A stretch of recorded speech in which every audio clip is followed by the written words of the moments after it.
നിങ്ങൾ ഹാപ്പിയാണല്ലേ? അതറിഞ്ഞാൽ മതി. അപ്പോഴേ നമ്മുടെ വിജയണ് തമിഴ്നാട് തൂക്കി.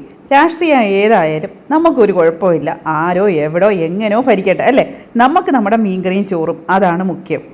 ആര് ഭരിച്ചാലും നമ്മൾ കഴിച്ചാൽ നമുക്ക് നിറയും. അത് പൊതുവായ സത്യം. അപ്പോഴേ ഇന്ന് നമ്മുടെ ചോപ്പൻ കോരയായിട്ടാണ് എത്തിയിരിക്കുന്നത്. ചോപ്പൻ കോര ഫ്രൈ ചെയ്ത് നമ്മൾ അത്താഴത്തിന് കഴിക്കാൻ പോവുക കേട്ടോ. മീനൊക്കെ വെട്ടി വൃത്തിയാക്കി എടുത്തിട്ടുണ്ട്. ഇനിയിപ്പോൾ നമ്മൾ അതിനകത്തോട്ടെ വെളുത്തുള്ളി, കാന്താരി, ഇഞ്ചി, അങ്ങനെ വേണ്ട ഉള്ള സാധനങ്ങൾ, കുറച്ച് പുളി, കറിവേപ്പില, മുളക് പൊടി, കുരുമുളക് പൊടി, മഞ്ഞൾപ്പൊടി എല്ലാം കൂടെ ചേർത്ത് അരച്ചങ്ങ് എടുത്തിട്ടുണ്ടേ. ഇതെല്ലാം കൂടെ നന്നായിട്ട് നമ്മുടെ മീനിൻ്റെ ദേഹത്തങ്ങ് വാരി പൊതിയാണ് കേട്ടോ. അപ്പോൾ ഈ മീൻ ചോപ്പൻ കോര എന്നാണ് ഞാൻ പറയുന്നത്. വേറെ എന്തെങ്കിലും പേരുണ്ടോ എന്നുള്ളത് നിങ്ങളൊന്ന് പറയേ. ചിലയിടത്തൊക്കെ ചില മീനുകൾക്ക് വേറെ വേറെ പേരുകളുണ്ട്. പിന്നെ പറയാൻ വിട്ടുപോയി, നമ്മളിതിനകത്ത് ഉലുവയും കൂടെ അരച്ച് ചേർത്തിട്ടുണ്ട്. ഉലുവ നന്നായി പൊടിച്ച് വേണം ചേർക്കാൻ. അപ്പോൾ നല്ല മണമൊക്കെ കിട്ടും കേട്ടോ. എല്ലാം കൂടെ വാരിപ്പൊത്തി കിടത്തിയേക്കുന്നത്. ഇനിയിപ്പോൾ നമ്മുടെ എണ്ണ ചൂടായാൽ മാത്രം മതി. ഓരോരുത്തരായിട്ട് നമുക്ക് ഇട്ട് ഫ്രൈ ചെയ്ത് അങ്ങ് എടുക്കാം. ഞാനിവിടെ സൺഫ്ലവർ ഓയിലാട്ടോ എടുക്കുന്നത്. ഇങ്ങനെ ഫ്രൈ ചെയ്യാനൊക്കെ നമ്മൾ അതാണ് എടുക്കുന്നത്. കുറച്ച് വെളിച്ചെണ്ണയൊക്കെ ആവുകയാണെങ്കിൽ കുറച്ചുകൂടെ നല്ല മണമൊക്കെ ആയിരിക്കും. പക്ഷേ ഞാനിപ്പോൾ ഇതാ എടുത്തേക്കുന്നത്. തിരിച്ചിടുന്നതൊക്കെയാണ് പാട് കേട്ടോ. ഇത് ഉടയാണ്ട് നമുക്ക് തിരിച്ചിടണമല്ലോ. 2 ചട്ടുകൾ എടുത്തിട്ടാണ് ഞാനിത് തിരിച്ചിടുന്നതേ.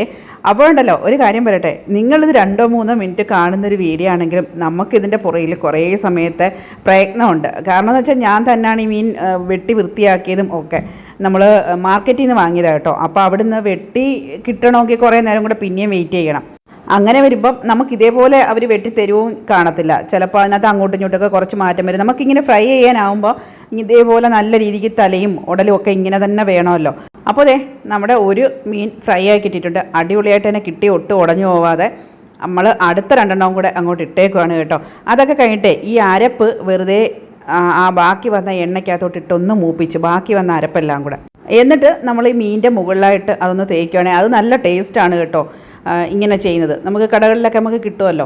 അപ്പോൾ അതുകൂടെ ഞാൻ അങ്ങനെ ചെയ്തിട്ടുണ്ട്. അപ്പോൾ അതൊക്കെ കഴിഞ്ഞിട്ട് നമ്മളൊന്ന് അലങ്കോല പണികളിലോട്ടെന്ന് വേണം പറയാൻ. അപ്പോൾ ആ പരിപാടിയിലോട്ട് ഇറങ്ങിയിരിക്കുക. ഇത്രയൊക്കെ അലങ്കോലം നടത്താനേ നമുക്ക് അറിയത്തുള്ളൂ.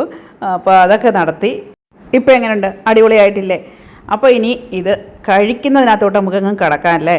അപ്പോൾ ഞങ്ങൾ എല്ലാവരും കൂടെ ഇത് വേറൊന്നും ഇല്ല കേട്ടോ. ഇതിൻ്റെ കൂടെ മീൻ മാത്രം കഴിച്ചാലും നിറയും ഇല്ലേ? കാരണം ഇച്ചിരി വലിയ മീനാണ്. അപ്പോൾ അതുകൊണ്ട് നമുക്കിത് പിന്നെ ഇതിൻ്റെ കൂടെ മറ്റെന്തെങ്കിലും കൂടെ ഒക്കെ കഴിച്ചാലുണ്ടല്ലോ ദഹിക്കാതെയൊക്കെ വരും. അപ്പോൾ അതുകൊണ്ട് നമ്മളിത് മാത്രമായിട്ട് അത്താഴത്തിന് കഴിക്കുകയാണ് കേട്ടോ. അപ്പോൾ നമ്മൾ കുറച്ച് എടുത്തിട്ടുണ്ട്. അതിനകത്ത് കുറച്ച് നാരങ്ങ നീരും ഒക്കെ പിഴിഞ്ഞൊഴിച്ചേ.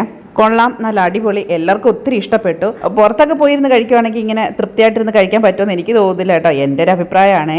നമ്മുടെ വീട്ടിലാണെങ്കിൽ നമുക്ക് നമ്മുടെ സ്വാതന്ത്ര്യത്തിന് ഇരുന്ന് കഴിക്കാം അല്ലേ? പിന്നെ അപ്പോൾ ഇന്നപ്പോൾ ഇത്രയൊക്കെ ഉള്ളൂ. നമ്മുടെ മീൻ എല്ലാവരും കഴിച്ചു, സന്തോഷമായി. അപ്പോൾ ഇനി എന്താ പറയാനാ, നിർത്തുകയാണ്. അടുത്ത വീഡിയോ ആയിട്ട് വീണ്ടും കാണാം. അതുവരേക്കും ബായ്.